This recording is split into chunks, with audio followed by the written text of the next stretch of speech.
Okay, isang mapagpalang araw po sa lahat. At bago ako bumati at magpasalamat ay gusto ko lang munang basahin ang katanungan ni Genuritic Sanparinya. Okay, sabi ni Genuritic Sanparinya, sabi niya, Tay Elmer, tanong ko lang po tungkol sa mga bala na MMM. Yung tingga po kasi medyo pumasok na sa basyo. Okay, ito yung mga tinatawag sa English na bullet setback o bullet pushback. Kamukha nito na lumubog na yung yung mga heads. So sasagutin natin 'yan kung yan ba ay safe pang gamitin. Okay, at actually nasagot ko na ito nung matagal na, pero may nagtatanong uli kaya sagutin na uli natin. Dadagdagan ko na lang paliwanag. Bibigay na lang ako ng mga ebidensya. Okay, at bago natin yung sagutin ay gusto ko lang munang pasalamatan ang ating mga subscribers na nagsishare, nagla-like at magandang comment. Dahil dyan ay dumadagdag ang ating mga subscribers. At salamat din sa mga hindi nag-skip ng ads, sapagkat nakakatulong naman yan sa ating revenues na ang kinikita ng ating YouTube channel ay tinutulong naman natin doon sa ating mga beneficiaries, nanim na estudyante ng mga anak na single parent na tinutulungan natin na magkaroon ng counting allowance. Okay, at maraming salamat din sa mga nagpadala dyan sa ating GCash number. Huwag po ninyong tawagan yan dahil yan ay aking anak, tesorera ko yan. Wala po kaming ibinibintang ano paman. Ako po ay nagtuturo lamang sa YouTube. Dito lamang po kayo mag-message kung kayo may problema, at hindi rin po ako sumasagot sa mga messenger. Dito lamang po talaga sa YouTube. Okay, at special ko po pasasalamatan muli si Noy o Noli Peace America ng Virginia, USA. Muli siyang nagpadala sa ating premier videos. Malaki na share ang naitutulong mo sa ating mga estudyante. Pagpalain kayo ng Panginoon. Ang Diyos na ang bahalang gumanti sa inyong mga kabutihan. Okay, at salamat din kay Jubel Platon Boy Umay ng Riyadh, Saudi Arabia. Okay, sasagutin na natin itong mga ganitong bala. Ito ay nangyayari pagka paulit-ulit nating itinachamber yung mga bala.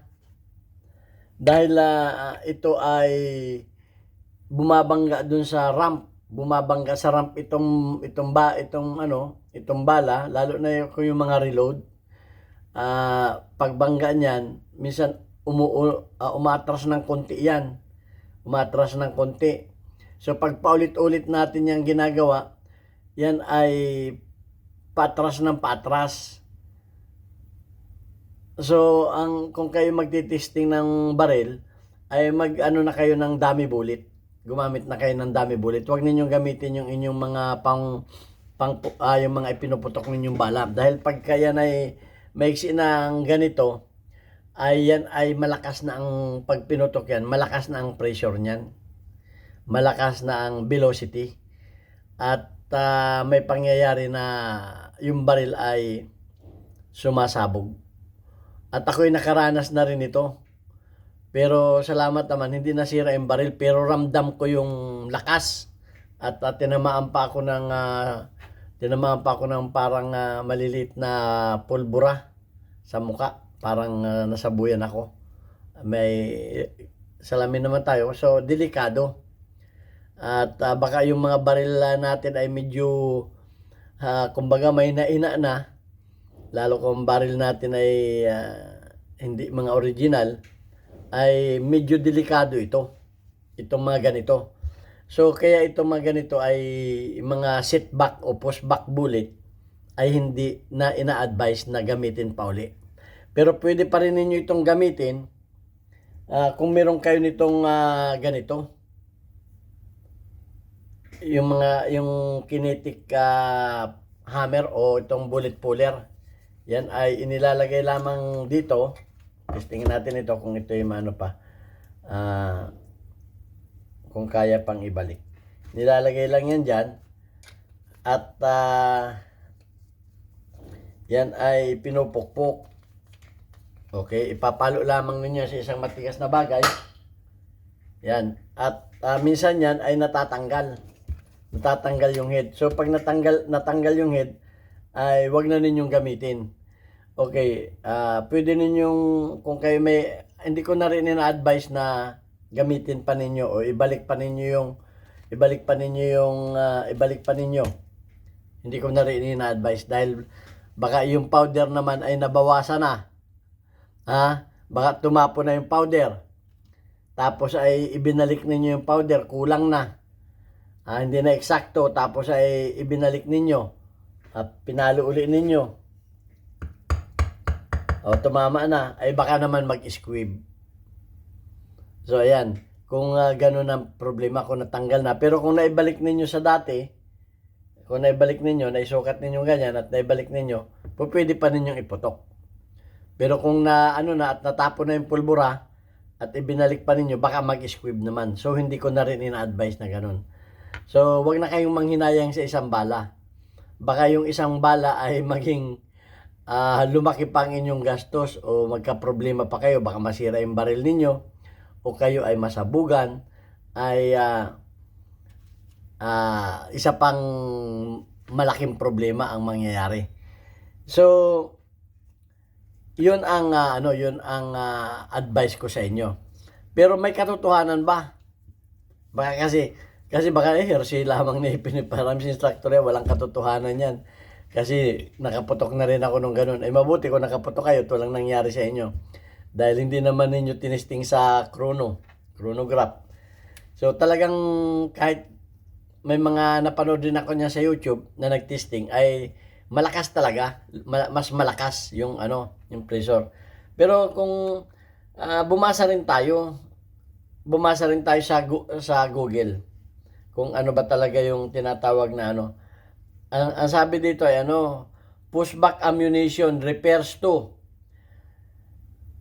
phenomenon of a bullet being pushed further into the cartridge case, also called setback, pushback or setback ang tawag yan, due to repeated chambering and unchambering of the round rather than being fired. Okay, so nangyayari nga yan, pagka yung chinachamber ninyo, tapos ibabalaw, unload ninyo, eject ninyo, ibabala ulit ninyo. So, paiksi ng paiksi yan. Yung mga bala na yan. Dahil nga ito ay tumatama sa ramp. Tumatama yan, umakyat, ganun. So, nangyayari ang ganun pag paulit-ulit. This can occur when around loaded into firearms chamber but not fired. Inano ninyo sa chamber, hindi naman nyo pinutok, and then remove and reinserted multiple times. Inulit-ulit ninyo. The force of the bullet shrinking the feed ramp or other internal components during chambering can cause it to be pushed back into the case. So, ganun ang nangyayari. So, ito yung ang sabi ay why it's a problem. Bakit ito ay problema? Ito na. Ang sabi niya ay pushing the bullet further into the case reduces the internal volume of the cartridge.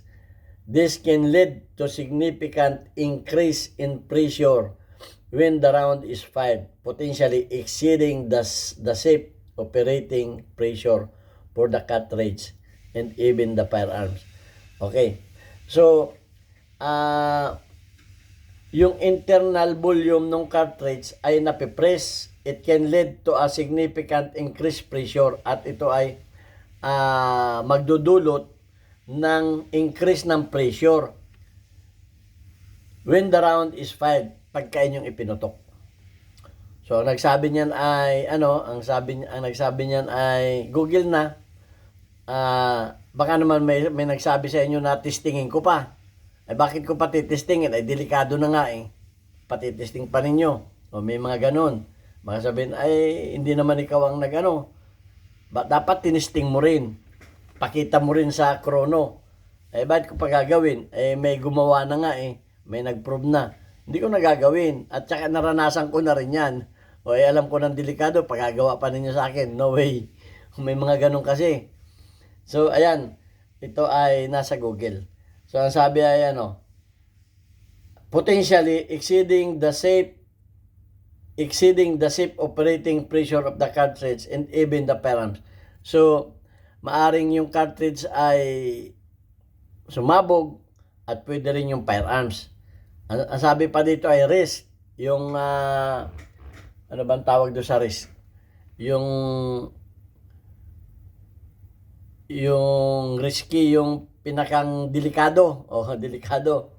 High pressure from the bullet setback can cause variety of problems. Okay, marami pala, variety of problems ang magiging kaso.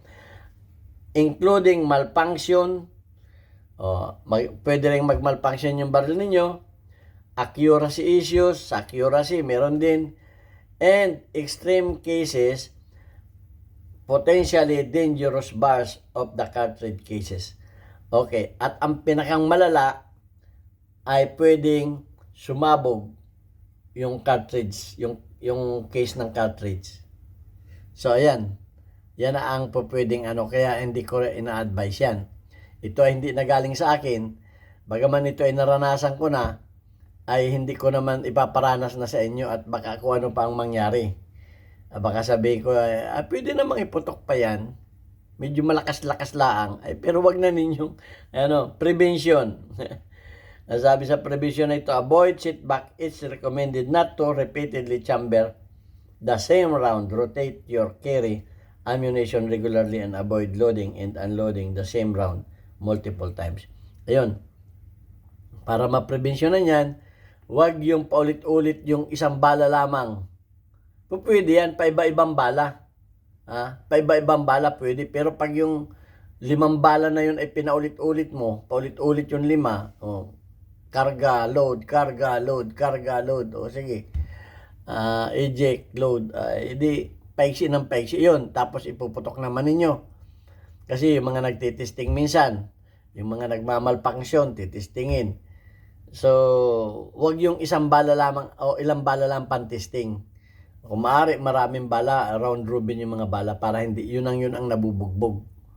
So yan ang katunayan, hindi nagaling sa akin kasi kaya ko ito inulit ay yung una kong explanation ay hindi ako bumasa.